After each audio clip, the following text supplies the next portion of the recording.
Today's lesson is on simple changing the subject of a formula. We will look at adding and subtracting to change the subject, and we will look at squaring, multiplying, dividing and square rooting. So I'm going to start off with two very simple examples. This will set you up to do question 1 and 2 from the sheet that I've put up. So the first example is if we have y equals 4 plus bx, we want to make x the subject.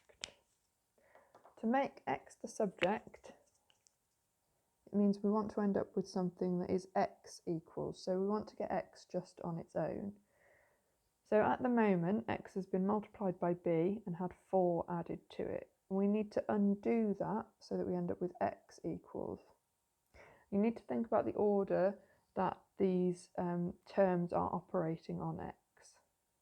So x is being multiplied by b. We are not going to divide by b first because that will affect 4. So we want to start with the term on the right hand side that is affecting the most other things, including x.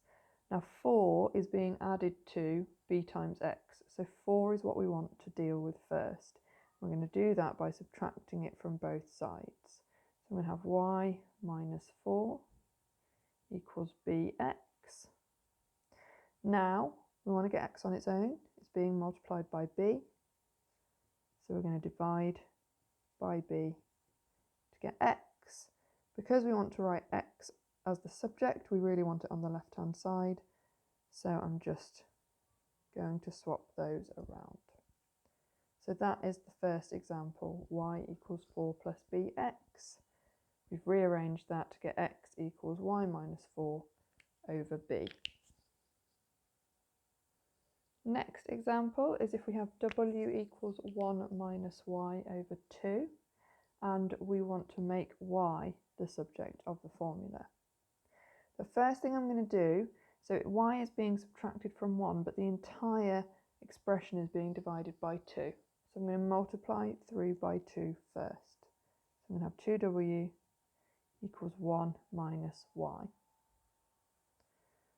Right, I want to make y the subject. I want y equals at the end. But at the moment this is a negative y, so I'm going to add y to both sides. Then the last thing I need to do to get y on its own is subtract this 2w, so get y equals 1 minus 2w. And that is now enough information you need to do questions 1 and 2 on the worksheet. So you can pause it here and do those first, or you can carry on watching the examples and do them all in one go. Questions 3 and 4 look a little bit more like this example. So here I've got z equals 2 plus y over 3x, and I want to make x the subject. Now, x is currently in the denominator of a fraction, which is not very easy to get at.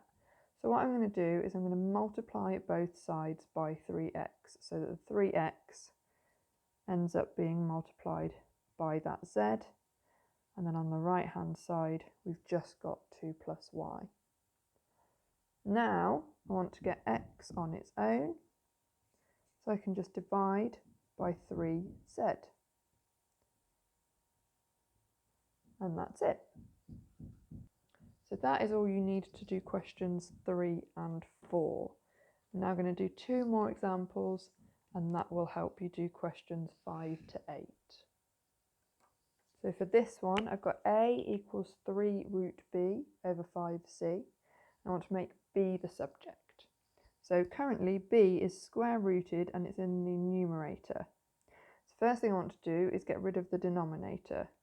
I can do that by multiplying both sides by 5c.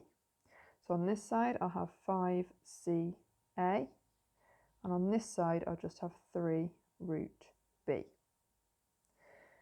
The b is still restricted by other operations. It's being square rooted and it's being multiplied by 3, so I need to undo those.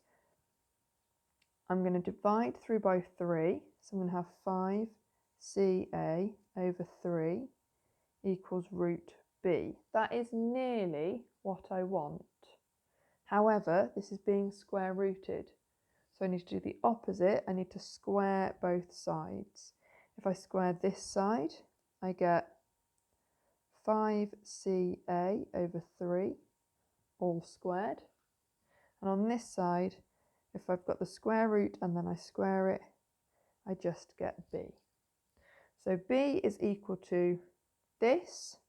I could write that as a final answer by multiplying out the brackets, so it would be 5 squared, which is 25.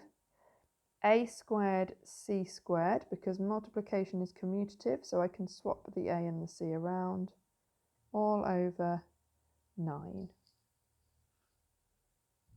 And my last example, I've got y equals 3 plus 5x squared, and I want to make x the subject.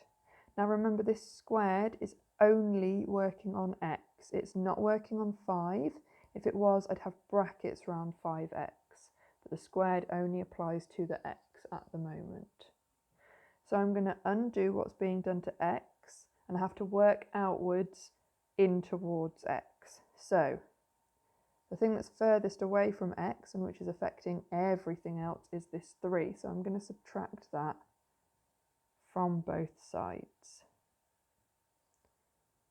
The next thing I'm going to do is I'm going to divide by this 5. So I'm going to have y minus 3 over 5 equals x squared. X is being squared. The reverse of that is to square root. So I need to square root both sides. And there I've got x on its own. So as it's the subject, it should be on the left. I can write that as my final answer. So that should now be everything that you need to do all of the questions on the question sheet. But as always, if there are any you can't do or don't understand, please leave me a comment and I will record a solution for you.